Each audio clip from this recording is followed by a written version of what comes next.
Alright all, it's time for the last one of these types of episodes for my Let's Learn series. We are doing character development number 4. Won't be any action for this one, but we're basically just going to prepare a character for high peak and the end of the game. So at this point, I'm just going to do this once more. We're just going to go to audio options and turn this off. My character at this point, he's level 47, and I believe at this level he's high enough that he can enter high peak and possibly get to level 50 before he reaches the final bosses. So, that's high enough. My character, he's got, a little bit over 1,000 hit points now. He's got, this much stamina there. He's got a good background in mana, so he's not going to be, hurting on that aspect too much. And if I go into his character stats, his defense is right now 70-70, so really, really high. He's got 50% armor hardness and 32 armor, so he's not that great for armor, but he's fairly defensive, so to speak, and reducing damage to incoming on himself. Resistance wise, he's got a little bit of confusion immunity thanks to the hat I'm wearing. He's got a fairly good breakdown on all of the resistance immunities that he basically can have. And notably for the damage penetrations, because I sort of noticed this in the last episode, I now have 24% physical damage penetration. So for the final bosses, I'm basically going to be able to do a lot more damage as a result. I also have a little bit of mind damage here, penetration, and depending on the weapons I use, I'll basically be able to penetrate the other stuff as well. Got a critical multiplier of 109. Got a critical chance of, what is it down here? 33 on the main hand and 40 on the offhand for the current weapons I'm using. Anyhow, so my character, he's basically progressing well, and he's more than capable of going to the high peak dungeon right now and giving his all and basically getting through there with not too much trouble. So where my characters sort of come from at this point, it's sort of go over what my character has basically done. He basically has talents in what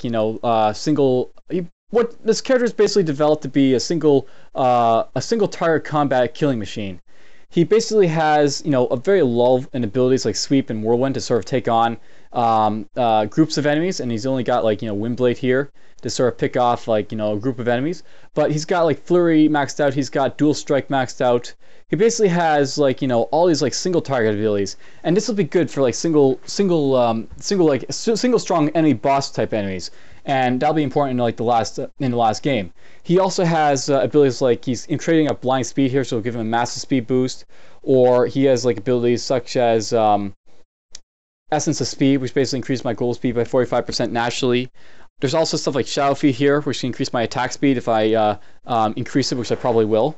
So lots and lots of abilities here to sort of make my character capable of messing up opponents very easily. What I'm going to basically do with the final class points I'm going to get, I'm basically going to get I think at level 50 you get free class points and free generic points to throw into your talents. So on top of what I'm going to get before then, 48, 49, I'm going to get maybe 5 class points and 5 generic points, and then a shitload of stats.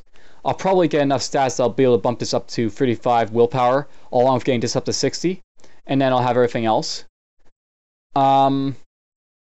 So yeah, basically what's going to happen, from here on out, I'm going to try and get this up 2 more points, and then I'll probably dump maybe the rest of my points here in Shadow Feed, just to sort of bump up the attack speed from Shadow Feed speed a little bit more.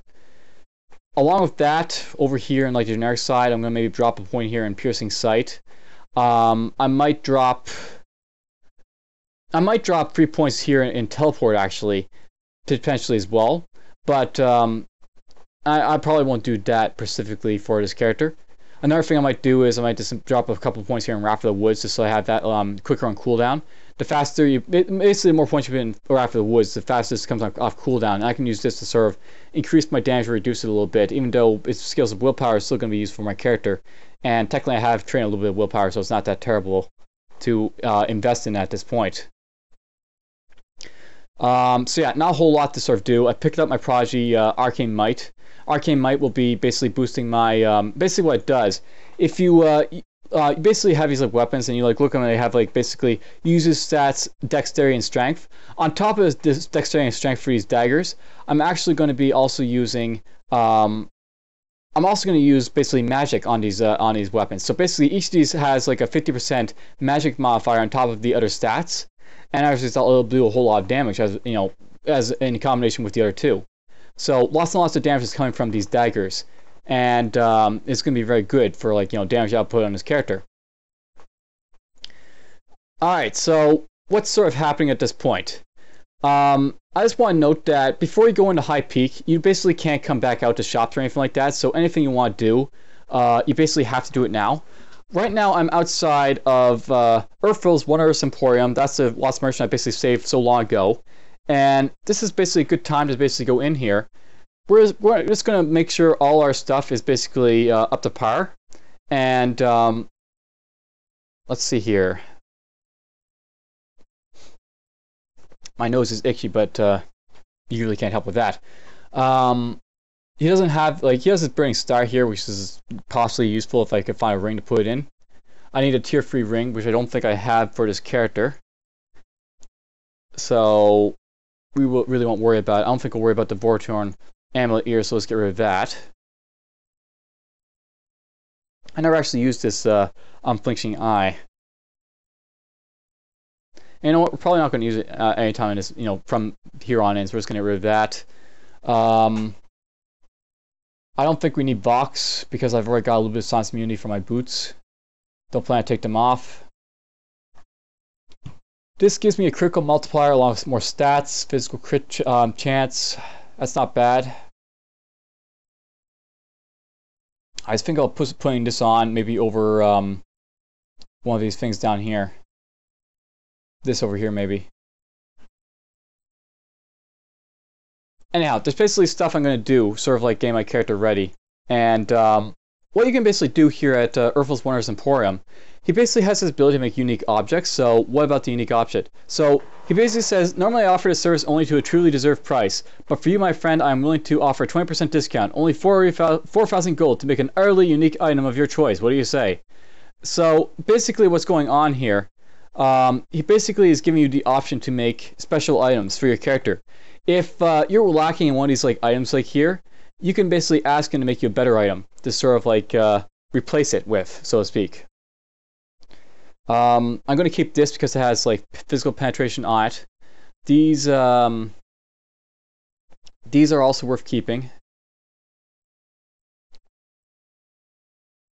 because they give resistance to light. They give me a little bit of other damage types. That's good too, I think. Alright, notably I probably don't need to replace any of this stuff, but just to sort of like, maybe get some better daggers.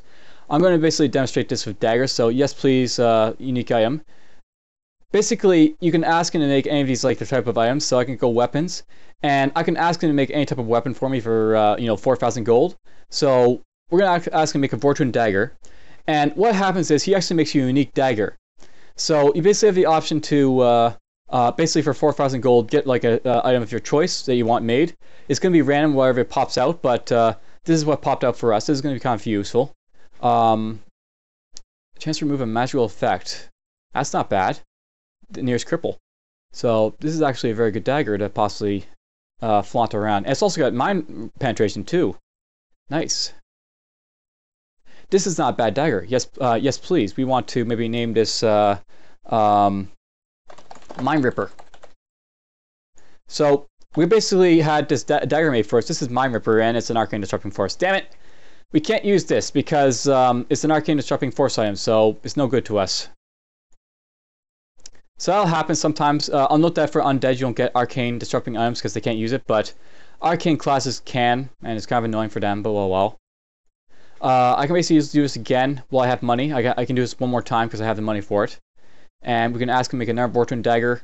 He's going to make us this dagger now. This dagger is basically, it burns 10 arcane resources. Oh, it's not going to look good.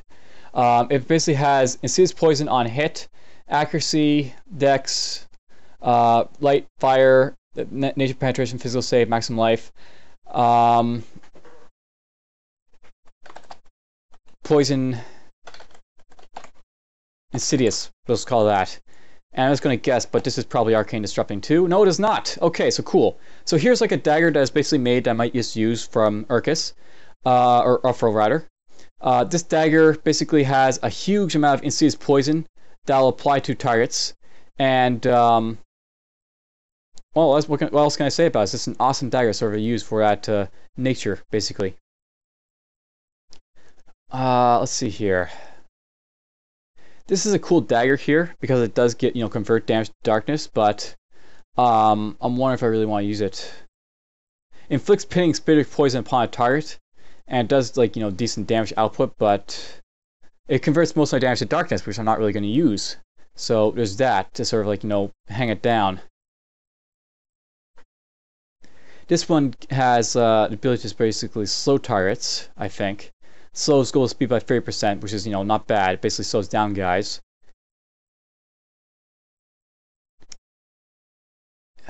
This is nice. But you know what? We're actually going to take off the mandible there because I think I'd rather have this one on. So we're going to put this one on. And we're going to put this one after. So these two daggers are basically what I'm possibly going to use for the final boss fight. This will basically do a whole lot of insidious poison on a target, which will basically cut his like healing to crap. And this one right here will basically just slow him down, which will be also very useful. So basically, this is sort of like the plan. Sort of make your character, for whatever you're going to basically be encountering the final boss. I'll probably put this on for the final boss. This helmet here. It basically increased my darkness and light resistance, which is commonly used against me. I could also use Gargoyle's helmet if I find the paired up amulet or set amulet. Basically, there's an amulet that pairs up with this, but we've got to find it. I'll use this when we get to the final boss fight. This Radiance cloak here. Basically, this will give me more resistance to light and darkness, and I think it'll be a little bit better than this one, possibly. We won't be using this anymore, so we'll just get rid of it. You were useful for long ago, but I don't think we'll ever be using you again, so we won't worry about you. So these will basically be sort of maybe the things I'll be using in the final boss fight. I'll keep this on for now. I'm tempted to put this on, this ring for the resistances. It also gives me the ability to see dragons and resist confusion, which is also very useful. But we'll see if I need it first. We'll get rid of this though. So yeah, I'm just going through this my list here. Note that this is a good time to sort of sell all my gems and such. This is a kind of interesting thing here, but we're actually going to sell this. I'm planning to show it. These are basically Randart gems that you can put on into rings and like your equipment and stuff like that. But I don't plan to really make use of them, so we're just going to sell them. Sell it all. The purpose for selling this all, by the way, is to boost up my cash to see if I can get up to 4,000 again, so I can possibly use it again to go to Unfroze and possibly buy a new item. And it looks like I am. So there we go. We're over 1,000.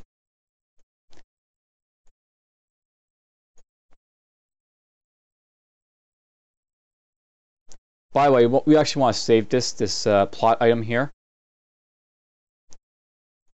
The other stuff I don't really care about, so we'll just get rid of it all.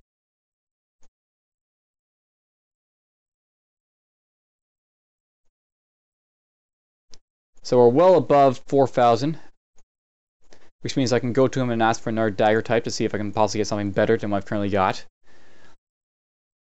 We'll get rid of this just because I prefer to have movement infusion, I think, on my character. We won't really replace it, I don't think. We're also going to put this on until we actually get to the final boss fight. This will be useful at the boss fight, not before it. So, just to throw that out there. I might get rid of this just because it's cutting down my light radius. And I haven't really used it, so we're actually going to drop this because it'll increase my light radius a little bit, so I'm not really hampered as much by it. That's what's been hampering my light radius, by the way, that thing. Basically, this has a ability on it, but it says when you carry it, you lose 2 light radius. So I've lost my light radius as a result of that for, a long time. Now my light radius, if I look at my character, is light radius is 6, so, gain of +2, a little bit better. So I can go over to here, I can ask for another dagger. What about unique object? Yes, please. Weapons and dagger again. And note that it'll always make you a tier 5 dagger for your character. And let's see here. This gives me... Not bad. This actually gives darkness penetration. So this will let me do more darkness damage on guys. We'll call this the Dark Assist.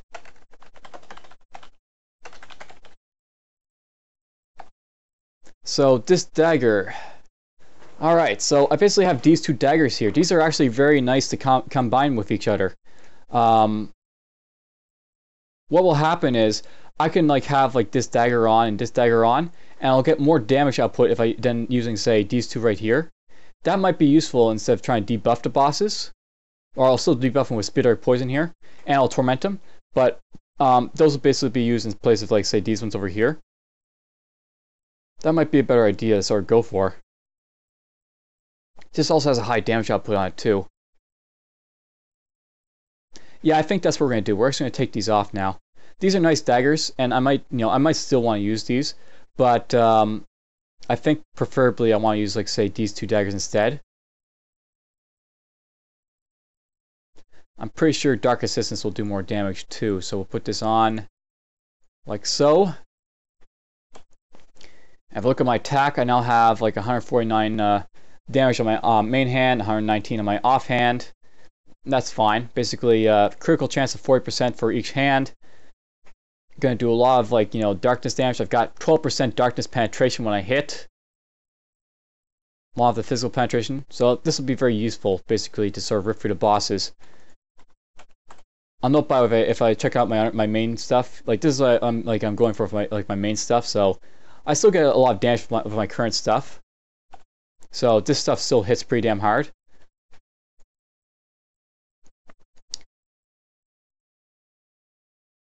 We will see. Anyhow, so basically, you want to sort of like at the end, sort of make use of like Alfrill to like make sure your equipment is just right for your character before you walk into like the final boss fight and or just the final dungeon in general, because you basically can't come back out.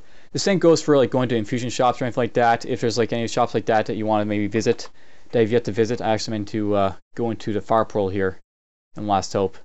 But anyhow, you sort of want to think about like your gear. You're not gonna be able to do anything else like replace inscriptions that you might still want to replace or anything once you enter High Peak. I just want to stress this as much as possible, constantly. Anyhow, though, I think my character is more or less ready to go. We're just going to go into the Gates of Morning over here.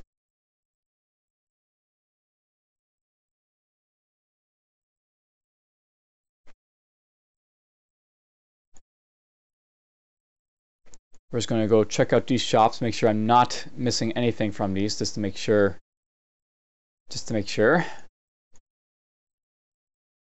And apparently I was missing something. So look at this. We actually have this regeneration rune that I sort of passed over. This has got 600 healing over 5 turns. So basically that will basically get like about 120 hit points regenerated per turn with this like infusion here. The current one I'm using right now is only like a paltry sum, so that's actually worth replacing this one with. So we'll do that.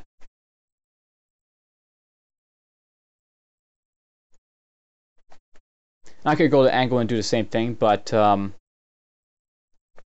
think we're probably fine with like this wild infusion here that we've currently got. I'm not going to replace the reflection shield here, even though I probably could with something better. I prefer to possibly replace this, but yeah, you know what? Just for purposes of this, expressing the importance of it, just go make sure that everything is going to be perfect on your character before you go into the last dungeon. We're going to basically head over to Anguin now, just to have a look at their ruin shop and stuff.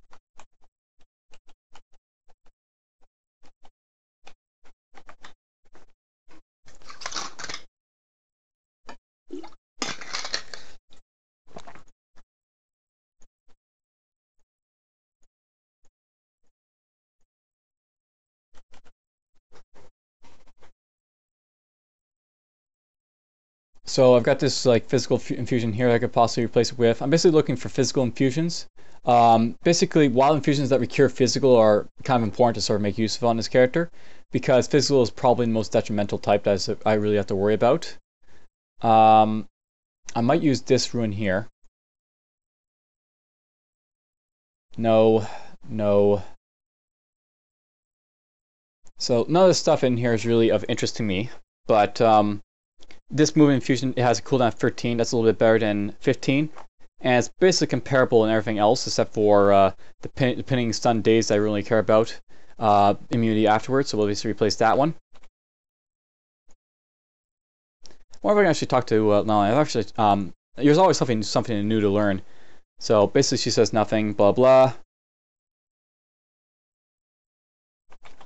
We'll go to Last Hope, and that'll be the last place I'll look for inscriptions, basically to use on my character.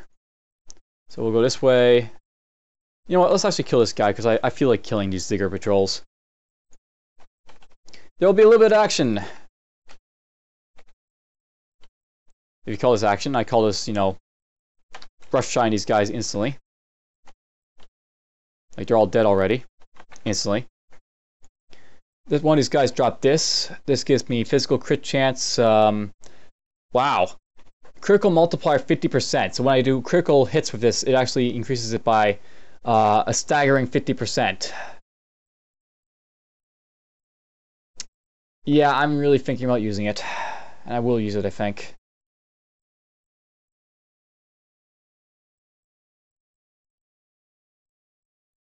So yeah, we're going to put these on. This will basically give me huge criticals when I basically hit people with them. That's an awesome drop to find, so get rid of those.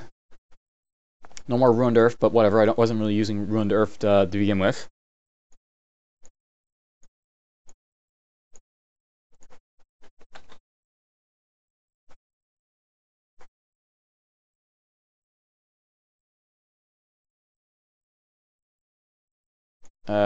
Screen sort of went wonky there a little bit, but seems fine now.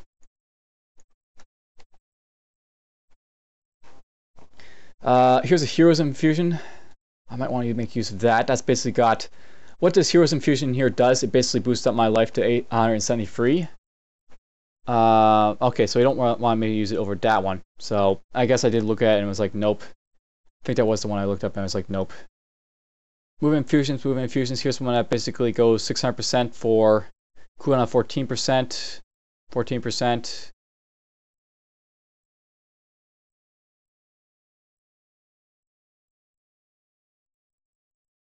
$16, $17. Alright, so none of this stuff really looks like it's going to be of interest to me. Now let's do a quick jaunt here to the Ruin Shop. I doubt there'll be anything in here to really mention. So, okay, so basically we've gone through all the inscription shops. I've basically gone to Urfrils here to basically get my equipment. And that's basically to sort of show off the fact that you go to like these shops to make sure that you've got everything that you can possibly make use of on your character before you are unable to make use of it.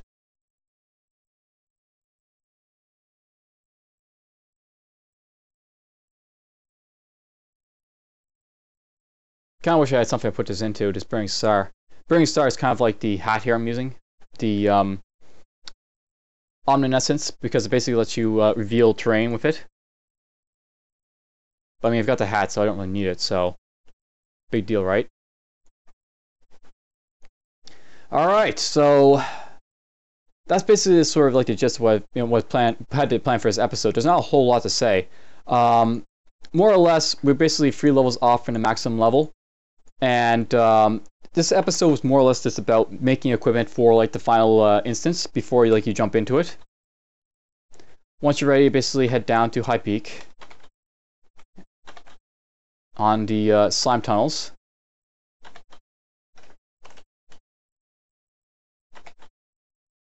I've already gone through all the bosses in here, so that's done.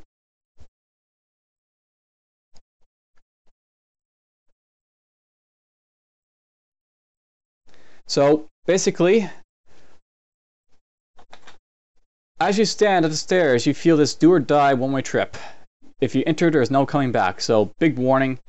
We are going to enter, and basically, next episode is going to be the start of the run towards the end of the game. Literally. High Peak is the last dungeon. It's basically similar to Dreadfall, except unlike Dreadfall, I can leave it, or I can't leave. I can leave Dreadfall, but I can't leave this one. And there's a couple of noteworthy things to sort of know about it, but I'll get into those when we actually get into like the first episode. For now, I think I've rambled on long enough. More or less, going to basically max out magic. Going to basically put the rest in the willpower of stats. Going to basically bump up blind speed, and then put the rest of the points I can in shadow feed. Going to bump up maybe piercing sight, or just something else down here perhaps as well. We'll see whatever I plan to do with that. I might just like drop stuff in here perhaps instead, heightened senses. Anyhow, I'll see you guys in the next episode. Take care.